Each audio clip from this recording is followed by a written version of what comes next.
Hello les amis, je vous retrouve pour une nouvelle vidéo sur le basket en NBA, le suivi des San Antonio Spurs. Et malheureusement, cette nuit, les Spurs ont perdu dans le match 5 de la finale NBA. 94 à 90 et donc c'est les Knicks qui sont champions et qui remportent la finale, 4 victoires à 1. Encore un match où les Spurs auront mené quasiment toute la rencontre d'une dizaine de points et où ils se seront écroulés dans les dernières minutes en laissant passer les Knicks devant de justesse. Un match à nouveau très frustrant où les Spurs, en menant d'une quinzaine de points, ont encore perdu des ballons un peu bébêtes et ont laissé les Knicks dans le match. Et les Knicks sont venus les crofer sur le fil. Ça fait quand même 3 matchs dans la série gagnés par les Knicks de justesse. Où je dirais que c'est pas les Knicks qui gagnent, c'est plutôt les Spurs qui leur donnent la victoire. C'est dommage, vraiment, vraiment, vraiment dommage. Alors, bien sûr, il y a l'accumulation des matchs, la fatigue, où les Knicks sont arrivés en finale NBA avec un sweep 4-0 en finale de conférence, tandis que les Spurs ont dû batailler très dur pour gagner 4-3 contre Oklahoma et tout donner physiquement. Et là, c'est vrai que il y a eu beaucoup de joueurs des Spurs qui n'étaient pas dedans et qui étaient, je dirais, rincés. Côté des Knicks, certains étaient rincés aussi, hein. Je pense à Karl Anthony Towns, qui a été fantomatique sur les 2 derniers matchs. C'était de pire en pire, tellement physiquement il avait du mal. Mais bon, en tout cas, Wemby leur a tout donné dans cette rencontre. 19 points, 14 rebonds, 2 passes, 5 contre. C'est encore des statistiques grandioses. Alors, comme d'habitude, dans cette vidéo, on va revenir sur les stats des équipes et des joueurs. On va voir les stats du match. On verra les stats de Wemby en détail.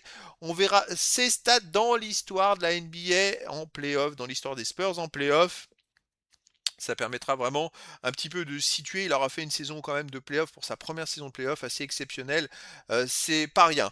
Alors les stats du match, les Spurs ont démarré encore très très fort. Ils menaient 23-13 au premier quart-temps et surtout New York n'arrive à rien au premier quart-temps, si ce n'est un ou deux paniers de loin.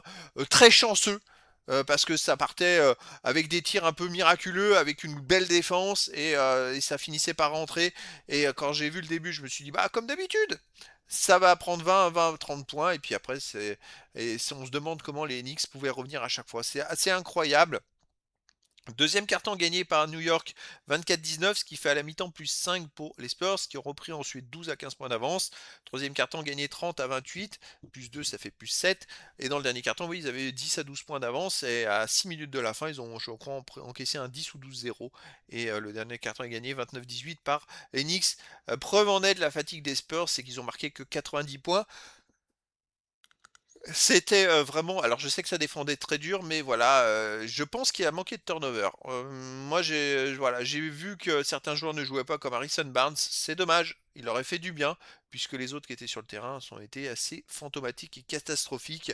On va aller voir les stats des équipes et des joueurs, et vous allez comprendre pourquoi. Les stats de New York, seulement 35,6% au tir, les Spurs 38%, donc plus pour les Spurs. À 3 points, 32,4% pour les deux équipes. Au lancer franc, 63% pour les Spurs, 71% pour les Knicks. C'est trop peu, 60% pour les Spurs. C'est 12 sur 19, ils en ont resté 7 sur 19 tentés. Ah, ils auraient peut-être gagné le match s'ils avaient fait comme d'habitude, ils en avaient mis 5. S'ils n'en avaient raté que 2 comme d'habitude, ils auraient gagné le match tout simplement. Les autres statistiques, 47 rebonds à 48 à 47 pour New York, 14 rebonds à 13 offensifs pour les Spurs. Les passes décisives, c'est pas terrible, hein. 18 à 14 pour les Spurs. Seulement 14 passes décisives pour New York, c'était très très pauvre collectivement. C'était abominable. 8 interceptions à 6 pour New York. 7 contre à 4 pour les Spurs et les ballons perdus, 13 à 14 pour les Spurs. Les Spurs sont devant dans la plupart des statistiques. Et oui, malheureusement, ils perdent le match. Alors ça, c'est assez dingue parce qu'ils sont devant à l'adresse, ils sont devant ouais, dans beaucoup les passes, les contres, mais ils ont perdu. Et on va le voir au niveau des joueurs, ça a été catastrophique. Alors Devin Vassell, il fait 12 points, 5 sur 8 au tir, 2 sur 5 à 3 points. Bon, c'est plutôt correct. Wemby 19 points, 7 sur 19 au tir, mais 1 sur 6 à 3 points. Et les autres joueurs, De'Aaron Fox, ça a été une nouvelle fois une catastrophe, hein. 7 points, 3 sur 15 au tir, 1 sur 8 à 3 points. Il a été totalement fantomatique. Il avait encore des. Il a fait qu'une perte de balle, mais alors la perte de balle, elle est. Ouais, elle est pas terrible. Il est à un moment, je crois, dans le quatrième quart-temps, quand ils ont encore la possibilité de je dirais, ils ont une contre-attaque, ils sont à 3 contre 2 et il rate sa passe, je crois, un truc comme ça, alors que ils ont la possibilité de recréer un petit écart et de refaire mal à New York. Bon, il a quand même raté plusieurs fois des matchs où Je pense à la dernière action, alors je sais plus si c'est le match 4 où il part au panier alors que les Spurs mènent d'un point, il reste 13 secondes à jouer, il va au panier et il se fait contrer. Alors il y a faute sur lui, je sais, les arbitres sifflent pas. Il se fait contrer, résultat New York récupère la balle et marque et gagne.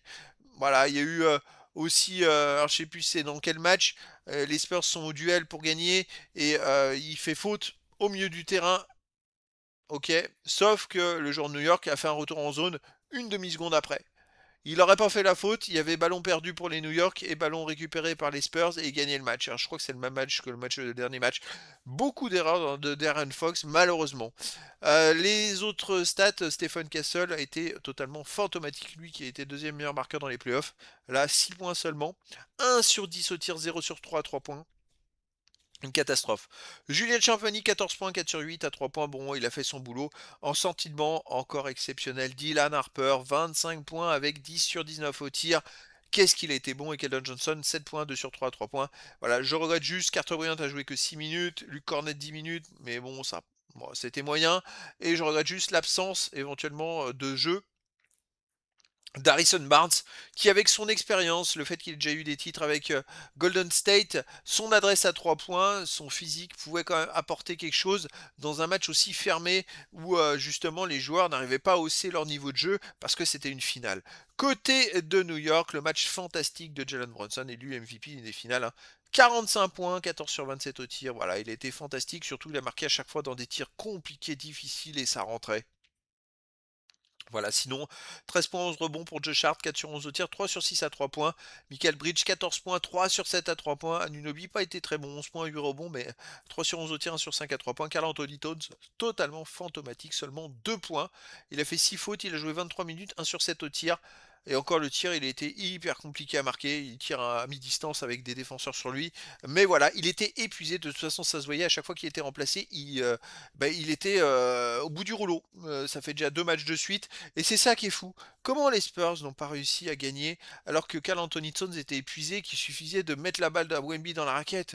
Ah, c'était pas plus compliqué que ça. Ils arrivent même pas à créer des décalages pour avoir Wemby dans la raquette. Alors ce qu'ils font ça avec des alley-oops, ils en font ça régulièrement en saison régulière. Là, ils n'y arrivent pas à faire ce décalage-là. Et Stephen Castle, il a fait que 4 passes décisives. C'est trop peu, c'est trop peu. Les autres joueurs, bon ben, Michel Robinson sorti de banc. 10 rebonds les amis, dont 6 rebonds offensifs. Et ça joue beaucoup ces 6 rebonds offensifs à Mitchell Robinson. Donc un dans la dernière minute sur les lancers francs ratés. Ouais. Bon, allez, passons.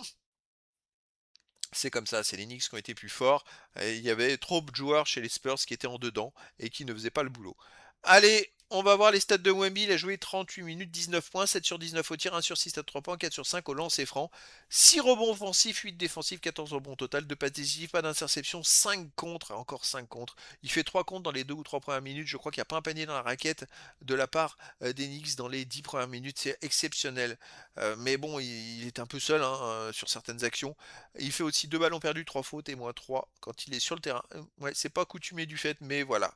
C'est un peu la bête noire à l'Enix. Ils avaient déjà gagné la NBA Cup, la finale face aux Spurs. Et moi, j'avais vu que le style de jeu ne correspondait pas aux Spurs. Et ça m'inquiétait un petit peu cette finale. Bon, voilà, c'est comme ça.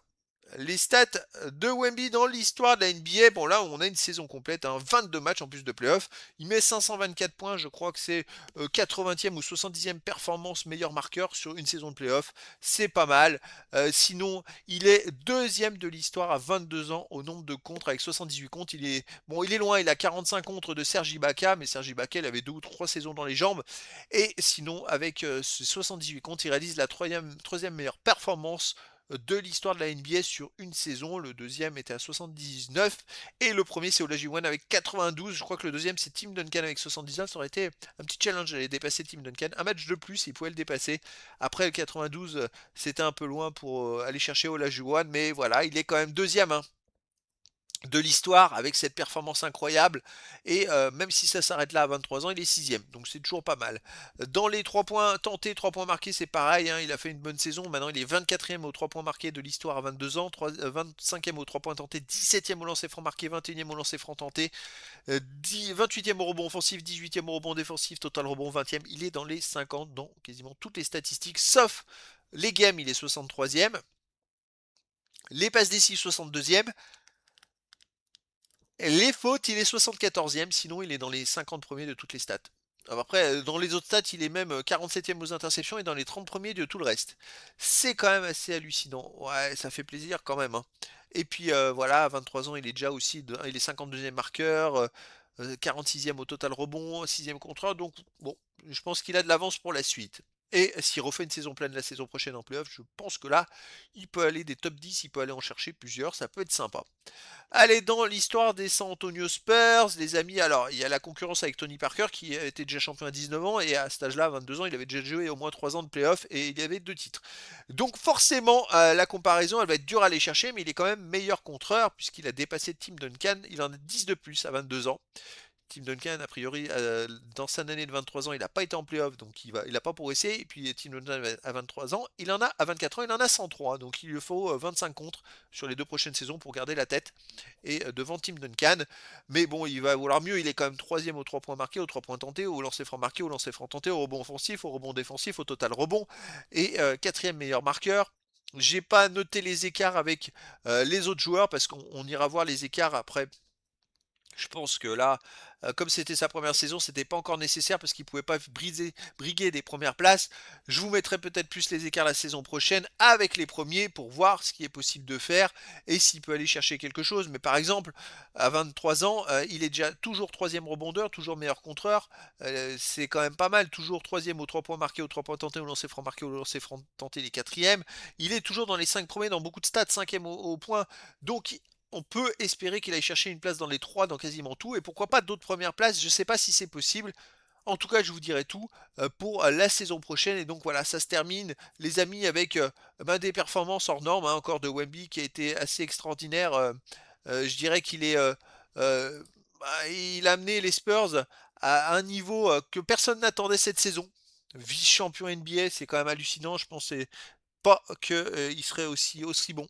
Et il a encore fait une saison avec des stats exceptionnelles et en playoff, on n'oubliera pas ce 4 mai où il a fait 12 contre Minnesota Timberwolves et qui devient le joueur et réalisé le plus grand nombre de comptes sur un match de playoff en battant l'ancien record de 10, il en a 12. Donc ça c'est pas rien, il a marqué l'histoire encore. Et troisième meilleur perf sur une saison au nombre de contres. C'est ouais, c'est exceptionnel. On va espérer que les Spurs vont continuer de progresser la saison prochaine parce que c'est vrai qu'ils découvraient un peu ça, les playoffs, un peu tout. Il y avait un Dylan Harper qui est extraordinaire et qui était à sa première saison, qui n'avait aucun repère. Et là, on s'aperçoit que le Dylan Harper, franchement, il apporte énormément. Donc voilà, les Spurs ont perdu, ou plutôt les Knicks ont gagné avec une combativité, une hargne. Ils ont jamais lâché les Knicks alors qu'ils étaient menés dans tous les matchs. Les Spurs, je pense, menaient, mais mettaient tellement d'énergie qu'avec l'épuisement des matchs, ils n'arrivaient pas à contenir le retour des Knicks. Et donc voilà, les plus forts l'ont emporté, même si ça s'est joué à pas grand chose. Mais voilà, c'est fini pour cette saison, les amis. Et donc, je vous donne rendez-vous pour la prochaine saison, pour la suite des aventures des Spurs et de Wemby en NBA. Voilà, les amis, je vous dis à très bientôt pour une nouvelle vidéo.